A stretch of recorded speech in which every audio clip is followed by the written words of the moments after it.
मेरा नाम संध्या है। चारों तरफ खुशी का माहौल छाया हुआ था। चारों तरफ से शहनाइयों की आवाज़ गूंज रही थी। फूलों से मंडप सजाया गया था। बीच में अग्नि थी और मैं अपने पति के साथ फेरे ले रही थी। मैं बड़ी खुश थी, खुशी खुशी फेरे ले रही थी। मगर जैसे ही मैंने पलटकर देखा तो मेरा एक पति नहीं बल्कि मेरे तो कई सारे पति थे। इन सबको देखकर मेरे पैरों तले से ज़मीन निकल गई थी और अचानक मुझसे अपने पैरों पर खड़ा नहीं हुआ गया और मैं उस अग्नि में वहां गिरी जिसके पास पंडित जी बैठे मंत्र पढ़ रहे थे। जैसे ही मुझे आग ने अपनी चपेट में लिया, मेरी चीख निकल गई। मैं बहुत घबरा रही थी। तभी मुझे आवाज आने लगी कि क्या हुआ संध्या, क्या हुआ तुम्हें? अचानक झट से मेरी आंख खुली। मैंने चारों तरफ देखा तो मुझे समझ आया कि मैं सपना देख रही थी। मेरी जान में जान आई थी। मेरे बराबर में मेरे चाचा की बेटी सो रही थी जो मेरी शादी अटेंड करने के लिए आई हुई थी। मेरे चाचा की बेटी का नाम प्रियंका था। हम दोनों अच्छी दोस्तें थे। मैंने उसे अपने सपने के बारे में बताया तो वो जोर जोर से हंसने लगी। मैंने कहा, तुम मेरे ऊपर हंस क्यों रही हो? मुझे तो डर लग रहा है कि कहीं मेरा ये सपना सच ना हो जाए। प्रियंका कहने लगी कि तुम पागल हो गई हो। तुम्हारे पेरेंट्स ने तुम्हारे लिए एक ही लड़का सिलेक्ट किया है जिससे तुम्हारी शादी होगी। पता है तुम्हें ऐसा सपना क्यों आया है? मैंने बड़ी ध्यान से प्रियंका के चेहरे की तरफ देखा था। मैंने कहा, हाँ बताओ क्यों आया है? उसने जोर जोर से हंसकर कहा, तुम अगर सीरियल देखना छोड़ दो तो शायद तुम्हें ऐसे सपने ना आए। सारा सारा दिन तुम सीरियल देखती रहती हो। सीरियल्स की ही बातें तुम्हारे दिमाग में बैठ गई हैं और वही तुम्हें सपने में दिखाई दे रही हैं। मैंने प्रियंका से कहा कि अच्छा ऐसी बात है तो ठीक है, मैं शादी के बाद सीरियल्स नहीं देखा करूंगी। प्रियंका कहने लगी कि अच्छा कल तुम्हारी शादी है, अब सो जाओ। सुबह हम लोगों को बहुत सारे काम हैं, जल्दी भी उठना है। हम दोनों सोने के लिए बिस्तर पर लेट गए थे। प्रियंका तो लेटते ही सो गई थी मगर मुझे नींद नहीं आई थी। न जाने क्यों मुझे ये सपना बहुत परेशान कर रहा था। फिर मैंने सोचा कि मुझे इस बारे में ज़्यादा नहीं सोचना चाहिए और फिर अगला दिन निकल गया था। मैं बहुत खुश थी क्योंकि उस दिन मेरी शादी होने जा रही थी। मगर मेरे घर वाले बहुत उदास थे। आखिरकार उनकी लाडली और इकलौती बेटी विदा हो रही थी। वो नहीं चाहते थे कि उनकी बेटी उनसे जुदा हो, मगर ये तो दुनिया की रीत है। एक न एक दिन हर बेटी को विदा होकर अपनी ससुराल जाना ही है। मेरी शादी हमारे गांव के एक ऐसे परिवार में हो रही थी जो गांव के सबसे अमीर लोगों में से माने जाते थे। उनकी बहुत सारी हवेलियां थीं, बहुत सारी प्रॉपर्टी थी। मैं बहुत खूबसूरत थी। मुझे मेरे पति की माँ ने गांव की शादी में देखा था। उन्होंने मुझे वहां पर पसंद कर लिया था और जिस लड़के से मेरी शादी होने जा रही थी उसको भी मैंने उसी शादी में देखा था। वो लड़का मुझे वहां पर मौजूद सारे ही लड़कों में बहुत अच्छा लगा था क्योंकि उसको देखकर हम सारी लड़कियां बातें कर रही थी। मैं मन ही मन में सोच रही थी कि काश ये मेरे सपनों का शहजादा बन जाता और भगवान ने जल्द ही मेरी प्रार्थना सुन ली थी। अगले ही दिन इस लड़के की माँ, हमारे गांव की सबसे अमीर औरत, हमारे घर पर आई थी। ये वही औरत थी जो इसकी माँ थी। मगर ये हमारे घर क्यों आई थी? मैं इसी सोच में पड़ गई थी। लेकिन जब उन्होंने मेरी माँ से मेरे रिश्ते की बात की तो खुशी से चहक उठी थी।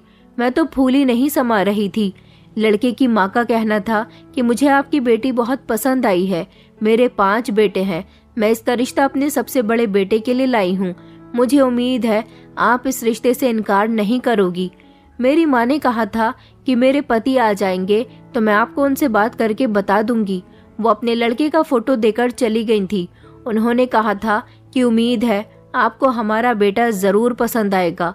रात के टाइम पर मम्मी ने पापा से इस बारे में बात की और उनको इस रिश्ते के बारे में बताया तो पापा कहने लगे कि इनकी तो गांव में बहुत जमीन जायदाद है, ये तो बहुत अमीर लोग हैं। हमारी बेटी तो बहुत भाग्यशाली निकली जिसका रिश्ता इतनी बड़ी हवेली से आया है। पापा ने कहा कि इस रिश्ते के लिए तुम फौरन ही हाँ कर देना और हम जल्द ही अपनी बेटी की शादी उनके बेटे के साथ कर देंगे। लेकिन इससे पहले मेरी बेटी की पसंद और उसकी मर्जी पूछ लेना। मैं नहीं चाहता कि मेरी बेटी की शादी उसकी मर्जी के खिलाफ हो। जैसा मेरी बेटी कहेगी वैसा ही होगा। आखिर संध्या हमारी इकलौती बेटी है।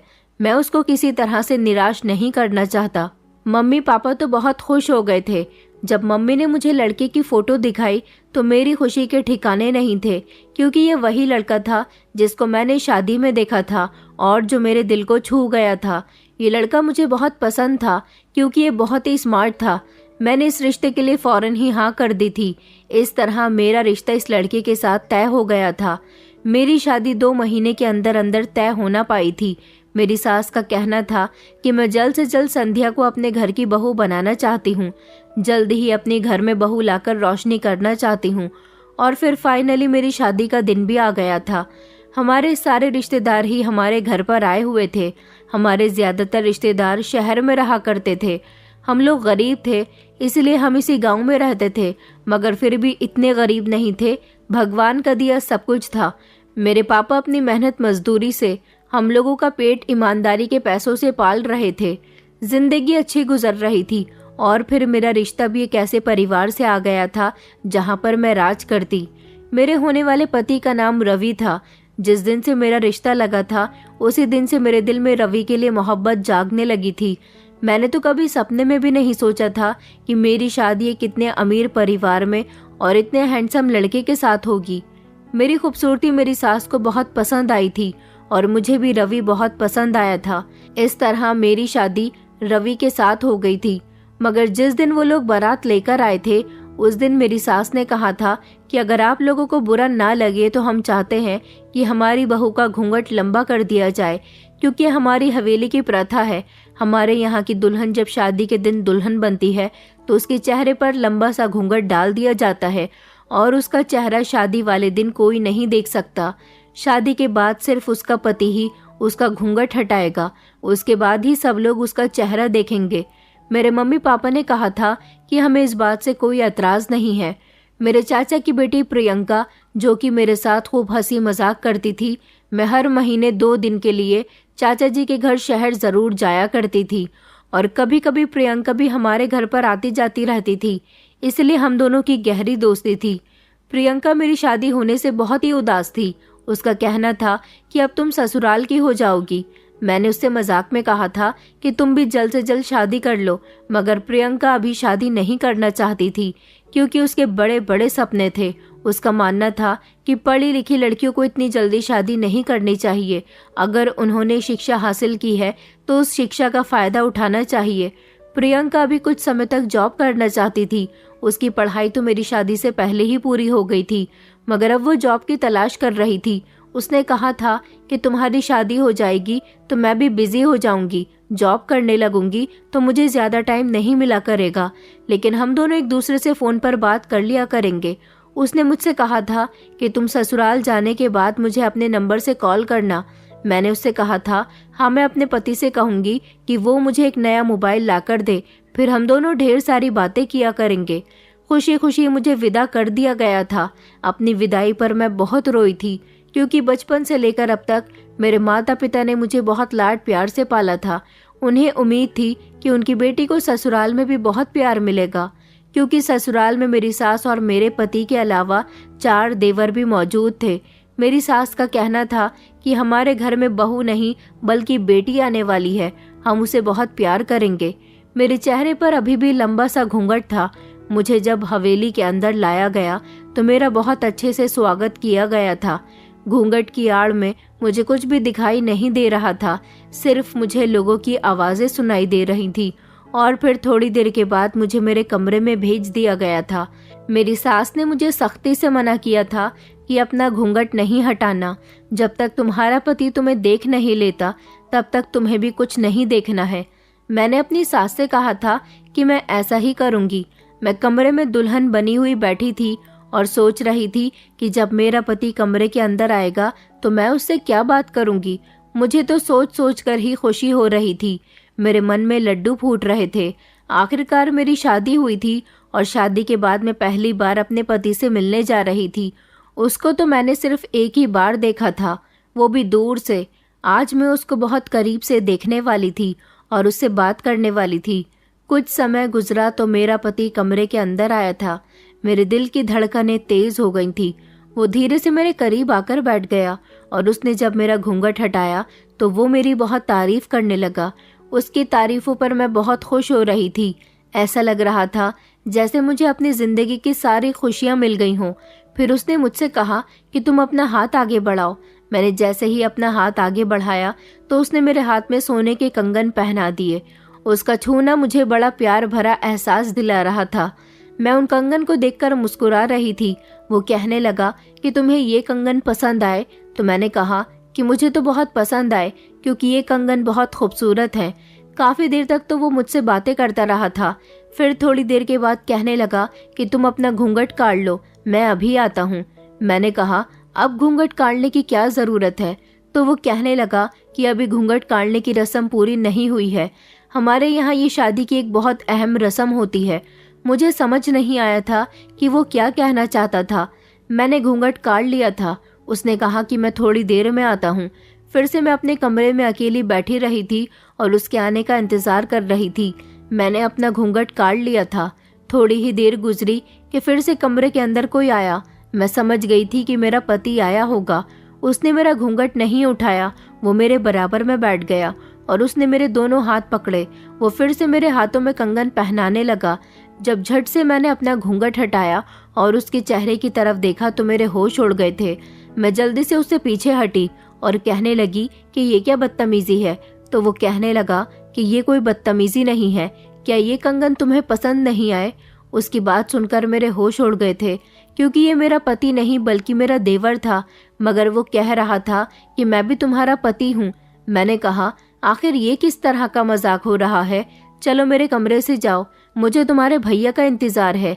वो कहने लगा तुम्हें शायद अभी पता नहीं है कि मैं भी तुम्हारा पति हूँ। मैंने कहा मैं अभी अपने पति को बुलाकर लाती हूँ। मैं बिस्तर से उतरकर दरवाजे की तरफ जाने वाली थी कि उसने मेरा हाथ पकड़ लिया और कहने लगा अरे तुम यकीन क्यों नहीं कर लेती कि मैं तुम्हारा पति हूँ? उसकी ऐसी बातें सुनकर मेरी आंखों में आंसू आ गए थे। वो मुझसे थोड़ी देर बातें करता रहा। मैं खामोशी से उसकी बातें सुनती रही, क्योंकि उसकी बातें सुनने के अलावा मेरे पास कोई दूसरा रास्ता नहीं था। मैं भी नई नवेली दुल्हन थी और किसी तरह का हंगामा नहीं करना चाहती थी। थोड़ी देर तक वो मेरे कमरे में रहा और उसके बाद फिर तीसरे नंबर वाला भाई आया। उसने भी मेरे साथ हाथ पकड़कर मुझे कंगन पहनाए। अब मुझे समझ आया था कि मेरे साथ क्या हो रहा है। मैं जोर जोर से रो रही थी। इसी तरह मेरे दोनों हाथों में 5-5 जोड़ी कंगन आ गए थे। इन कंगन को पाने की मुझे कोई खुशी नहीं थी, बल्कि तो मुझे गम था कि ये सब के सभी अपने आप को मेरा पति बता रहे थे। लेकिन मेरी शादी तो रवि के साथ हुई थी। मैं रवि का इंतजार कर रही थी। जब चारों भाई अपनी अपनी मुंह दिखाई करके कमरे से जा चुके थे तो फिर से रवि के कमरे में आने का नंबर आया था। मैंने रवि से कहा कि रवि आखिर ये सब क्या हो रहा है? तुम्हारे भाई मेरे कमरे में क्यों आए थे और वो खुद को मेरा पति क्यों बता रहे हैं, जबकि मेरी शादी तो तुम्हारे साथ हुई है? रवि कहने लगा कि तुम्हें नहीं पता कि हमारे गांव की यही प्रथा है। मैं उसकी बात पर चौंक गई। मैंने कहा ऐसी कौन सी प्रथा? तो वो कहने लगा कि तुम्हारी शादी सिर्फ मेरे साथ नहीं बल्कि मेरे चारों भाइयों के साथ भी हुई है। मेरे सारे ही भाई तुम्हारे पति हैं। मैंने कहा ऐसा कैसे मुमकिन हो सकता है? वो कहने लगा ये बात तुम्हारे माता पिता ने तुम्हें नहीं बताई होगी, क्योंकि हमारे गांव में ये रिवाज है कि लड़की की शादी जिस घर में बड़े बेटे के साथ होती है उसके बाकी के छोटे भाई भी उसके पति माने जाते हैं। मैंने कहा मगर मैंने तो ऐसी किसी प्रथा के बारे में नहीं सुना। मेरा पति कहने लगा कि तुम गांव के बारे में ज्यादा कुछ नहीं जानती हो, इसलिए तुमने नहीं सुना होगा, मगर हमारे यहाँ तो ऐसे ही शादियाँ होती हैं। मैंने अपने पति से कहा मगर मैं ऐसे माहौल में नहीं रह सकती। मेरा पति मुझे तसल्ली से और प्यार से समझाने लगा। वो बार बार मेरे बालों को सहला रहा था, मेरे हाथों को पकड़ रहा था, मगर मैं उसके साथ बदतमीजी पर उतर आई थी। मैंने कहा तुम लोगों के साथ अच्छा नहीं होगा। तुम लोगों ने मेरे साथ धोखा किया है। शादी मुझसे की, मगर कहते हो कि सब भाइयों के साथ शादी हुई है। ऐसा कैसे मुमकिन हो सकता है? तुम लोगों को भगवान कभी माफ नहीं करेगा। तुम लोगों के साथ बहुत बुरा होगा। मेरा इतना ही कहना था कि मेरा पति झट से उठा और उसने मेरे गाल पर एक जोरदार थप्पड़ मार दिया। वो कहने लगा कि बदतमीज लड़की, मैं कब से तुझसे प्यार से बात कर रहा हूँ, मगर तुझे तो समझ ही नहीं आता। तुझे नहीं पता कि यह हमारे गांव का बहुत पुराना रिवाज है और हमारे गांव में यही रिवाज चला आ रहा है। अब तू इस रिवाज के बारे में कुछ नहीं जानती तो इसमें हमारी क्या गलती है? अपने पति के ऐसे बिहेवियर पर मैं फूट फूट कर रोई थी। और फिर मेरे साथ वही हुआ था जो मेरे साथ नहीं होना चाहिए था और जिसका मुझे बहुत डर था। पहले तो मेरे पति ने मेरे साथ अपना हक लिया था और फिर उसके बाद एक एक करके मेरे चारों देवर कमरे में आए थे और उन्होंने भी इसी तरह पूरी रात गुजार दी थी। अब मुझे समझ आ रहा था कि मुझे जो सपना आया था, जिसमें मैंने देखा था कि मेरे कई सारे पति थे और मैं अग्नि में जल रही थी, ये ससुराल भी मेरे लिए किसी अग्नि से कम नहीं था जिसमें मुझे हर रोज जलना था। मेरी समझ नहीं आ रहा था कि मेरे साथ ये सब कैसे हो सकता है। ऐसी कैसी प्रथा के बारे में मैंने पहले कभी नहीं सुना था, तो फिर इस घर में इस प्रथा को इतना मान क्यों दिया जा रहा था। हर रोज मेरे साथ सिर्फ मेरा पति ही नहीं बल्कि मेरे सारे देवर मेरे साथ सुहागरात मनाया करते थे। ये समय मेरे लिए बहुत कठिन था। मैं हर रोज फूट फूट कर रोया करती थी। मेरी सास का बिहेवियर भी मेरे साथ जो पहले बहुत अच्छा हुआ करता था, शादी के बाद बहुत बुरा हो गया था। मैंने अपनी सास से कहा था कि आपने तो मेरे घर वालों को यकीन दिलाया था कि मेरी शादी आपके बेटे रवि के साथ हो रही है, मगर आपने यहाँ लाने के बाद मेरे साथ क्या कर दिया। मेरी सास कहने लगी कि तुम्हारे घर वालों को शायद पुराने जमाने की प्रथाओं के हिसाब से शादी करने का तरीका नहीं आता। हमारे यहाँ तो शादी इसी तरह से होती है। मेरे भी चार पति थे। वक्त के साथ साथ सब इस दुनिया को छोड़कर चले गए और मैं उन चारों के बच्चों की माँ बन गई थी। तभी तो मेरे ये 5 बेटे हैं। तुम जानती हो कि इस गांव की सबसे खुशनसीब लड़की कौन है?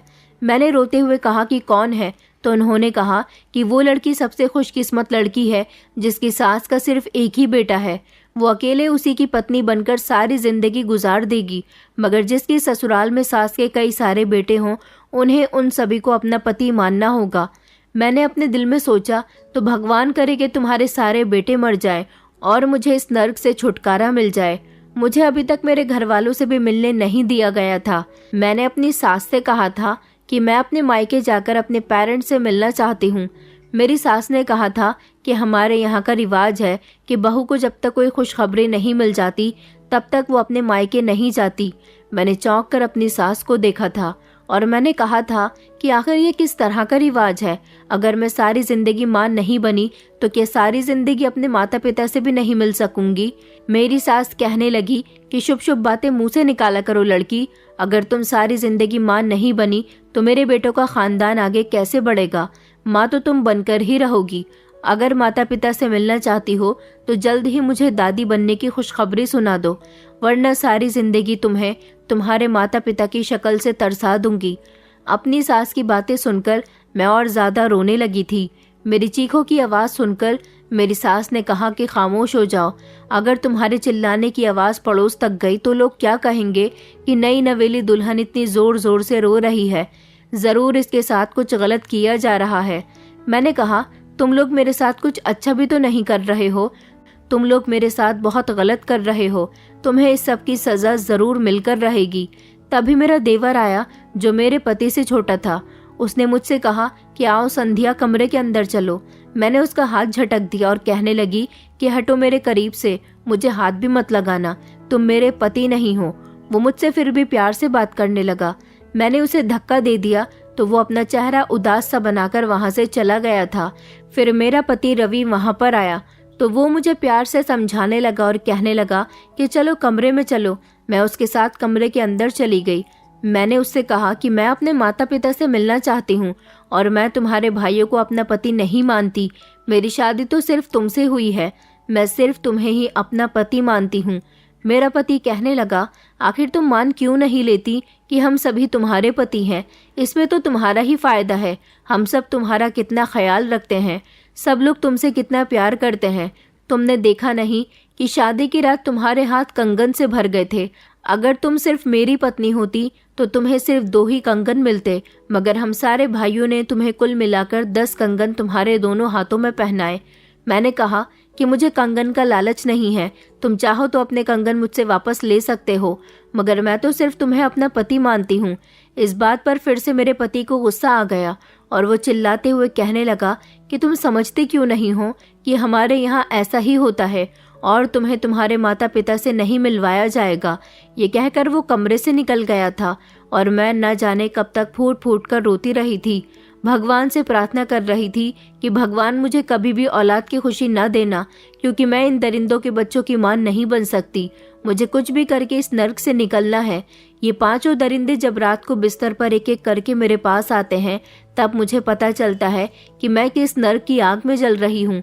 मेरी तकलीफ का अंदाजा तो शायद कोई भी नहीं लगा सकता। अब मैं चाहकर भी कुछ नहीं कर सकती थी, क्योंकि यहाँ से बाहर निकलने का तो मेरे पास कोई दूसरा रास्ता नहीं था। मेरी सास ने इस हवेली में बहुत सारे नौकर चाकर रखे हुए थे, जो इस हवेली के बाहर पहरा देते थे। कई दिन इसी तरह से गुजर गए थे। न मेरे पास मोबाइल था और न ही मैं इस हवेली से बाहर निकलकर अपने माता पिता से मिल सकती थी। अब मेरे साथ जो होता था, मुझे इस सब की आदत पड़ गई थी और मैंने खुद को इस घर के माहौल में ढाल लिया था। एक दिन मेरे माता पिता मुझसे मिलने के लिए आए थे। जब मुझे नौकरानी ने बताया कि आपके माता पिता आपसे मिलने के लिए आए हैं, तो मैं बड़ी खुशी खुशी उनसे मिलने के लिए आई थी। मेरे माता पिता मुझे देखते ही शिकायत करने लगे और कहने लगे कि हमें नहीं पता था हमारी बेटी शादी के बाद इतना बदल जाएगी। मैंने इस बात पर अपने पापा को चौंक कर देखा था। आखिर मेरे पापा ऐसा क्यों बोल रहे थे? जब अचानक मेरी सास ने कहा कि हाँ भैया, हम तो तुम्हारी बेटी से कहते हैं कि अपने माता पिता से मिल आया करो, मगर तुम्हारी बेटी को यहाँ के ऐशो आराम की इतनी आदत हो गई है कि वो अपने माता पिता के उस गरीब घर में जाना ही पसंद नहीं करती। मेरी सास की बात सुनकर मेरे माता पिता मुझे बड़ी हैरानी से देख रहे थे, जबकि मेरा भी यही हाल था। मेरी सास कितनी सफाई से झूठ बोल रही थी। उन्होंने इस रिवाज के बारे में मेरे माता पिता को क्यों नहीं बताया, जिसके बारे में मुझे बताया था कि लड़की जब तक माँ नहीं बनती तब तक अपने माता पिता से नहीं मिल सकती। और भी उन्होंने कई तरह के झूठ मेरे माता पिता से मेरे बारे में बोले थे कि मैं घर का कोई काम नहीं करती, मैं अपने पति को खुश नहीं रखती, सारा दिन अपने कमरे में बंद रहती हूँ और टीवी देखती रहती हूँ। मेरी मम्मी तो मुझे बड़ी अजीब सी नज़रों से देख रही थी। ऐसा लग रहा था जैसे वो सबके सामने शर्मिंदा हो रही हूँ। आखिर मेरी सास ने उनके सामने बातें ही ऐसी कर दी थी। कुछ देर बैठकर वो लोग मेरे घर से चले गए थे और जाते समय उन्होंने मुझे अपने घर आने को भी नहीं कहा था। मुझे अपनी सास की इस हरकत पर बहुत गुस्सा आया था। मैं इस घर में घुट घुट कर रह रही थी, मगर अच्छी बात ये थी कि ये पांचों ही मुझ पर जान वारते थे। मुझसे इतना प्यार करते थे कि अगर मैं किसी एक को कोई काम बताती तो पांचों के पांचों ही दौड़े चले आते थे और वक्त से पहले मेरा काम हो जाता था। एक दिन मुझे गोलगप्पे खाने का मन कर रहा था, तो मैंने अपने पति रवि से गोलगप्पे खाने को कहा। इस बारे में मेरे पति के बाकी भाइयों ने भी सुन लिया था। उन लोगों ने झट से घर में ढेर सारे गोलगप्पे लाकर रख दिए। पांचों ही अपने हाथ में गोलगप्पे लाकर खड़े हुए थे और कहने लगे कि पहले मैं लाया हूँ, पहले मैं लाया हूँ, पहले तुम्हें मेरे लाए गए गोलगप्पे खाने चाहिए। मैं तो उन पांचों को देखकर बहुत ही हंस रही थी, क्योंकि वो पांचों के पांचों जो मेरे लिए बहुत लट्टू हो रहे थे, ये लोग सच में बहुत बड़े बेवकूफ़ थे। मैंने सोचा कि मुझे उन लोगों की बेवकूफ़ी का फ़ायदा उठाते हुए यहाँ से भागने की कोशिश करनी चाहिए। एक दिन मैंने इन पांचों भाइयों में से सबसे बेवकूफ़ वाले भाई को चुना था, जो कि मुझे इस हवेली से और इस गाँव से निकाल सकता था। मैंने सोच लिया था कि मैं इस गांव से निकलकर शहर चली जाऊंगी और शहर जाने के बाद अपने चाचा के घर जाकर जिंदगी गुजारूंगी। मैंने अपने सबसे छोटे वाले देवर से बात की और उससे कहा कि मुझे शहर घूमने के लिए जाना है, क्या तुम मुझे शहर लेकर चलोगे? तो वो कहने लगा, हाँ, मगर इस बारे में किसी को पता नहीं चलना चाहिए, क्योंकि अगर माँ को कुछ भी पता चल गया तो वो हम पर बहुत नाराज होगी। मैंने कहा कि नहीं नहीं, उनको कुछ पता नहीं चलेगा। मेरी सास जब अपने कमरे में सो रही थी, तब मेरा देवर मुझे अपने साथ शहर घुमाने के लिए ले गया था। उसने मुझसे कहा था कि हम लोग सुबह जाएंगे और शाम तक वापस आ जाएंगे। मैं उसके साथ एक बड़े से शॉपिंग मॉल में मौजूद थी, जहां पर वो मुझे शॉपिंग कराने के लिए लेकर आया था। मैंने सोचा था कि मैं कपड़े देखने के बहाने यहाँ से भाग जाऊंगी, उसका ध्यान मुझसे हट जाएगा और फिर बाद में वो मुझे ढूंढता रह जाएगा। इस तरह मैं उसे बातों में लगाने लगी ताकि वो अपना ध्यान मुझ पर से हटा ले। उसका ध्यान मुझ पर से हट गया था। मेरे पास यहाँ से भागने का बहुत अच्छा मौका था। मैं धीरे धीरे वहाँ से भागने की कोशिश कर रही थी, जब अचानक मुझे एक जोरदार चक्कर आया और मैं बेहोश होकर गिर गई थी। जब मेरी आँख खुली तो मैं अस्पताल में मौजूद थी और फिर डॉक्टर ने मुझे एक ऐसी खबर सुनाई जिसे सुनकर मेरे पैरों तले से ज़मीन निकल गई थी। डॉक्टर ने बताया कि तुम माँ बनने वाली हो। ये खबर सुनकर तो मेरे होश उड़ गए थे। जिस बात का मुझे डर था वही हुआ था। जब उसे ये बात पता चली कि मैं माँ बनने वाली हूँ तो उसकी खुशी के ठिकाने नहीं थे और फिर वो बड़ी संभाल कर मुझे गांव वापस ले आया था। हवेली में मेरी सास को ये बात पता चल चुकी थी कि मेरा देवर और मैं शहर घूमकर आ रहे हैं और उसने ये बात भी बता दी थी कि मैं माँ बनने वाली हूँ। यही वजह थी कि मेरी सास ने शहर घूमने वाली बात पर गुस्सा नहीं किया था और जब उन्हें बच्चे की खबर पता चली तो उनकी खुशी के ठिकाने नहीं रहे। वो सब कुछ भूल गईं और उन्होंने पूरी हवेली में मिठाइयाँ बंटवाई थी। ये खबर मेरे मायके में भी पहुंचा दी गई थी, मगर मेरे मायके से मुझसे कोई भी मिलने के लिए नहीं आया था। मैंने अपनी सास से कहा था कि अब तो मुझे मेरे मायके जाने दो। मेरी सास कहने लगी कि नहीं, अभी तुम अपने मायके नहीं जा सकती। जब तक बच्चा जन्म नहीं लेता तब तक तुम इस हवेली से एक कदम भी बाहर नहीं निकालोगी। मैंने कहा, आखिर ये कौन से रिवाज हैं जो आप मेरे साथ अपना रही हो। मेरी सास कहने लगी कि तुम्हें ज्यादा गुस्सा नहीं करना चाहिए, अभी तुम्हारी हालत ठीक नहीं है, तुम घर में ही रहो और आराम करो। मैं फिर से अपने कमरे में जाकर फूट फूट कर रोई थी कि मेरी किस्मत में आखिर क्या होना लिखा है। मैं जितना यहाँ से भागने की कोशिश करती हूँ उतना ही यहाँ पर फंसकर रह जाती हूँ और अब तो मेरे पास यहाँ से निकलने का कोई दूसरा रास्ता नहीं था। अब मैं बहुत बड़ी मुश्किल में फंस गई थी। मैंने चाहा भी था कि मैं अपनी जान ले लूँ, मगर फिर मुझे इस बच्चे का ख्याल आया कि इस मासूम की क्या गलती है, क्योंकि मेरी जान के साथ साथ इसकी जान भी चली जाएगी। लेकिन फिर सोचने वाली बात ये थी कि आखिर ये बच्चा किसका, मेरे पति का या मेरे 4 देवरों का? ये तो मैं भी नहीं जानती थी। मेरी समझ नहीं आ रहा था कि मैं क्या करूं। मैं एक बहुत बड़ी उलझन का शिकार हो रही थी। अब तो मेरे सारे दिन और रात रोते रोते गुजर जाते थे। मेरी सास कहती थी कि ऐसी हालत में क्या मनहूसियत फैला रखी है, बस हमेशा रोना धोना ही करती रहती हो। इतनी ही देर में रवि आ गया और कहने लगा कि क्या हो रहा है यहाँ पर। तो मेरी सास कहने लगी कि तुम्हारी पत्नी माँ बनने वाली है और बस जब से ये खबर सुनी है रोना धोना किए जा रही है। इस तरह इसके बच्चे की सेहत पर बुरा असर हो सकता है। मैंने कहा, मैं इस बच्चे को जन्म नहीं दूंगी, भले ही अपनी जान ले लूंगी। मेरा पति कहने लगा, ना तो मैं तुम्हें मरने दूंगा और ना ही इस बच्चे को कुछ होने दूंगा। तुम कोशिश भी मत करना अपनी जान लेने की, वरना सोच लेना तुम्हारे साथ क्या होगा। अपने पति की ऐसी बातों पर मुझे खामोश होना पड़ गया था। घर में बहुत खुशियां मनाई जा रही थी। पांचों ही ये सोच सोच कर खुश हो रहे थे कि ये बच्चा किसका है, लेकिन सबसे ज्यादा खुशी मेरी सास को थी। कई दिन तो इसी तरह से गुजर गए थे। मेरी हालत अब दिन ब दिन बिगड़ती जा रही थी, क्योंकि ना तो मुझे कुछ खाना पीना अच्छा लगता था और ना ही मुझे किसी से बात करना अच्छा लगता था। सारा दिन मैं कमरे में अकेली बंद रहती थी। जब से मेरी प्रेगनेंसी के बारे में सबको पता चला था, कोई भी मेरे करीब नहीं आता था, क्योंकि इस बच्चे के आने की खबर से सब लोग बहुत खुश थे। मुझे अपने घर वालों की याद आ रही थी। न मैं उनसे मिल सकती थी, न उनमें से कोई मुझसे मिलने के लिए आ रहा था। कई बार मैंने अपनी सास को अपनी मम्मी से फोन पर बात करते हुए सुना था। मैं समझ गई थी कि मेरे घर वालों को मेरी खैर खबर लेनी है तो वो मेरी सास से बात कर लेते हैं, मगर अपनी बेटी की उन्हें याद नहीं आती। आखिरकार मेरी सास ने उन्हें मेरी तरफ से बदगुमान जो कर दिया था। कुछ दिन गुजरने के बाद मैंने देखा कि मेरे चाचा की बेटी प्रियंका मुझसे मिलने के लिए आई थी। वो बहुत खुश नजर आ रही थी। मुझे देखते ही उसने झट से गले लगा लिया था। मेरी सास भी वहां पर मौजूद थी। प्रियंका मुझे देखकर बहुत खुश हुई थी, मगर मेरी सास सोच रही थी कि ये लड़की कौन है। जब मैंने अपनी सास को प्रियंका के बारे में बताया, मेरी सास प्रियंका और मुझे बहाने से अलग करना चाहती थी, मगर मैंने सोच लिया था कि मैं अपने घर वालों की तरफ से तो बदगुमान हो चुकी हूँ, मगर प्रियंका से मैं किसी न किसी तरह बात करके ही रहूंगी। मेरी सास मेरे कमरे में लगातार बैठी रही थी। प्रियंका अपने घर की बातें मुझे बता रही थी, मगर मेरा ध्यान प्रियंका की तरफ नहीं था। प्रियंका ने बताया कि मैं तुमसे मिलने के लिए काफी टाइम से तरस रही हूँ। मैंने सोचा था कि मैं जैसे ही गाँव आऊंगी तो तुम्हारी ससुराल जरूर जाऊंगी ताकि तुमसे मिल सकूं। मैं बार बार यही सोच रही थी कि मैं प्रियंका से कैसे बात करूं। मैं मन ही मन भगवान से प्रार्थना कर रही थी कि काश मुझे प्रियंका से बात करने का मौका मिल जाए। मेरी सास किसी तरह से कमरे से उठकर चली जाए, क्योंकि एक प्रियंका ही है जो मेरी पूरी बात सुन सकती है और मुझे इस नर्क से निकाल सकती है। मैंने इतना ही सोचा था कि अचानक बाहर से नौकरानी आ गई और मेरी सास से कहने लगी कि मालकिन, आपसे मिलने के लिए कोई आया है। मेरी सास को अब तो कमरे से उठकर जाना ही था। ऐसा करना उनकी बहुत बड़ी मजबूरी बन गया था, क्योंकि उनके बहुत खास रिश्तेदार आए हुए थे।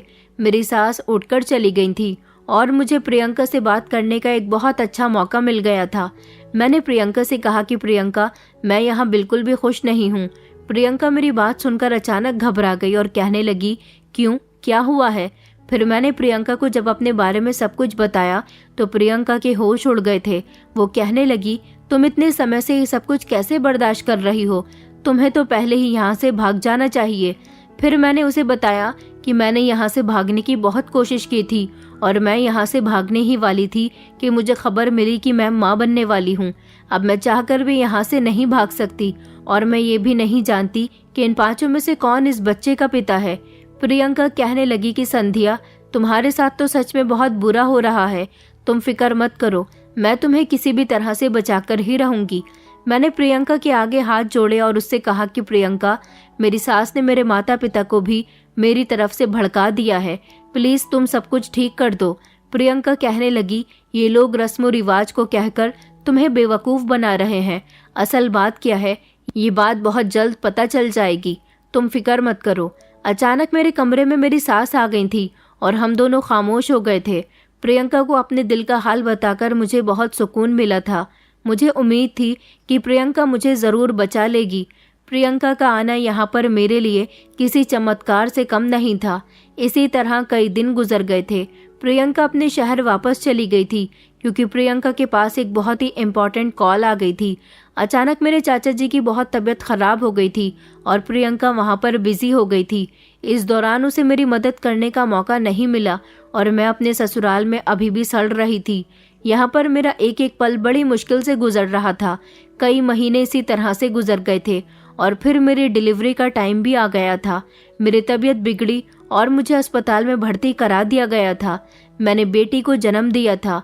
मुझे गुस्सा तो प्रियंका पर आ रहा था कि उसने अभी तक मेरी कोई मदद क्यों नहीं की थी। मैंने जल्दी से अस्पताल की ही नर्स से मोबाइल लिया। मुझे प्रियंका का नंबर याद था। मैंने उसे कॉल लगाई। उसने मेरी कॉल रिसीव की तो मैंने उसे बताया कि प्रियंका, तुमने अभी तक मेरी कोई मदद नहीं की है। मैंने बेटी को जन्म दे दिया है। मैं अपनी बेटी को इन दरिंदों के हवाले नहीं करना चाहती, क्योंकि एक समय ऐसा आएगा, ये लोग जैसा मेरे साथ कर चुके हैं ऐसा ही ये लोग मेरी बेटी के साथ भी करेंगे। मैं चाहती हूँ कि तुम मुझे आकर बचा लो। प्रियंका कहने लगी कि मुझे माफ कर दो संध्या, मैं एक बहुत बड़ी मुसीबत में फंस गई थी। मैं तुम्हें बचाने के लिए अभी आ रही हूँ। तुम फिक्र मत करो, मैं सब कुछ ठीक कर दूंगी। मुझे अभी भी प्रियंका से बहुत उम्मीद थी कि वो आएगी। मेरी बेटी बिल्कुल ठीक थी। मेरी सास ने जब मेरी बेटी को लिया तो वो बहुत खुश हो रही थी। थोड़ा ही समय गुजरा था कि प्रियंका पुलिस को लेकर अस्पताल में आ गई थी। पुलिस के साथ वहां पर महिला पुलिस भी मौजूद थी। प्रियंका की पुलिस स्टेशन में काफी अच्छी जान पहचान थी। मेरी खुशी के ठिकाने नहीं थे क्योंकि प्रियंका मेरी मदद करने के लिए आ गई थी। पुलिस को मेरे बयान की जरूरत थी। मैंने पुलिस को सब कुछ बता दिया था। पुलिस को अस्पताल में देखकर मेरे ससुराल वालों के होश उड़ गए थे, क्योंकि ये पुलिस शहर से आई थी।